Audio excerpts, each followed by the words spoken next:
show was concerned? Were you surprised? And do you know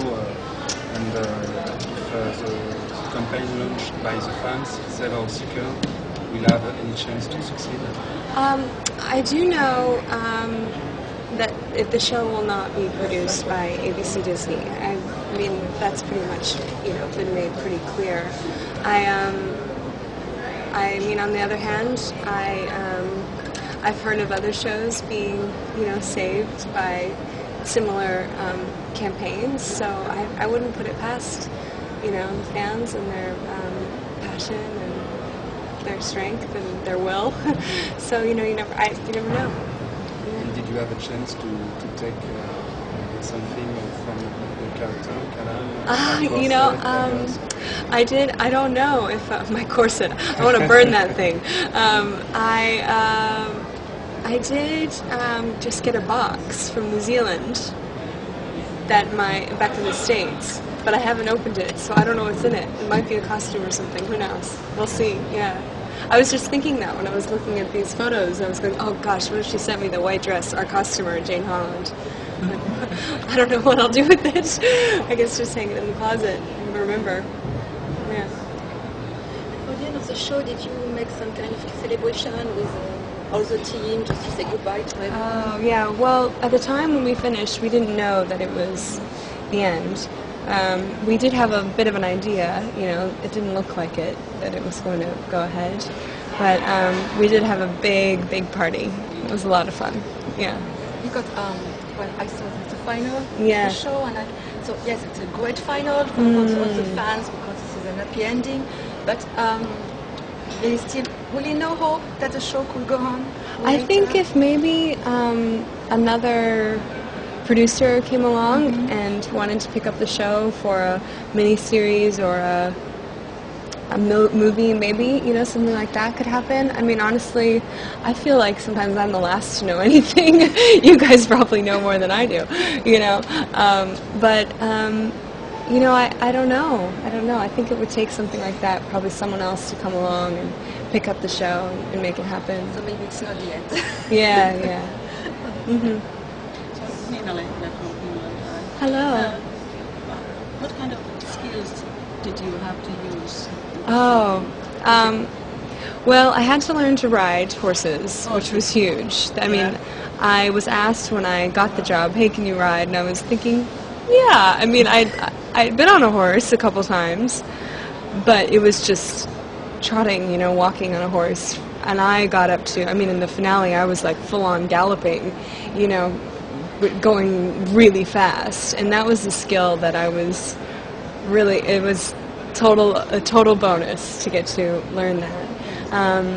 The other thing was, the fighting, the stage, the choreography and things, which was really complex and but also really fun. I grew up dancing when I was younger, so I think that those skills helped me learn how to fight and move, and it was quite complicated for me because in this dress with these long sleeves and everything and all this hair, it was like really like a dance, making everything move and work well.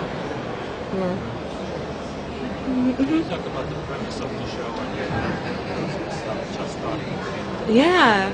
Well, the show is based on a series of books by Terry Goodkind called The Sword of Truth. And I think there's about a dozen books or so in the series. And it follows these two characters, Richard and Kaylin, and the part that I play is Kaylin. And she is looking for him because there's a prophecy that Richard Cypher will save the world. So she's looking for this guy, and he's in a neighboring land to her, and she goes and finds him and this great wizard, and they take him on this journey, whether he likes it or not, basically. Okay. Yeah. Great. And you're kind of the heroine. Oh yeah, Kaylin is a really beautiful character, and that's what drew me to the project from the beginning. There was no script when we signed on. There was just these books. And obviously Sam Raimi and Rob Tappert, which are, great names to be working along with. And I started reading the book, and I just fell in love with her. She's noble and, you know, has a very, like, almost royal presence on one side, and then on the other side she's this warrior, just a ruthless killer, and then on the other side she's incredibly soft and emotional and feminine, and I hadn't played a character like her before that was that complex, and I found it really interesting and a really great challenge. Yeah. Oh, Lucy is divine. She's absolutely divine. You know, she's married to Rob Tappert, who produced our show. So when I first moved to New Zealand, we had some dinners together, and she gave me some really great advice about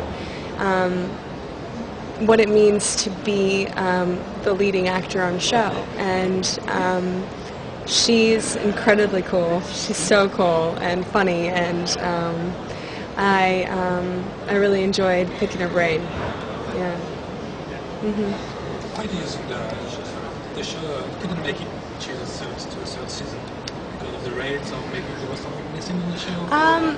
You know, for me, I know the only things that I know for sure was that that the American dollar wasn't as strong as it was in New Zealand when we first started, and I know that affected things greatly, and also we are syndicated in the States, and it was quite hard, I think, for people to find the show and find when it was on. And I think a lot of our audience watched it online, which didn't give it the ratings that it maybe needed on television. I'm not quite sure.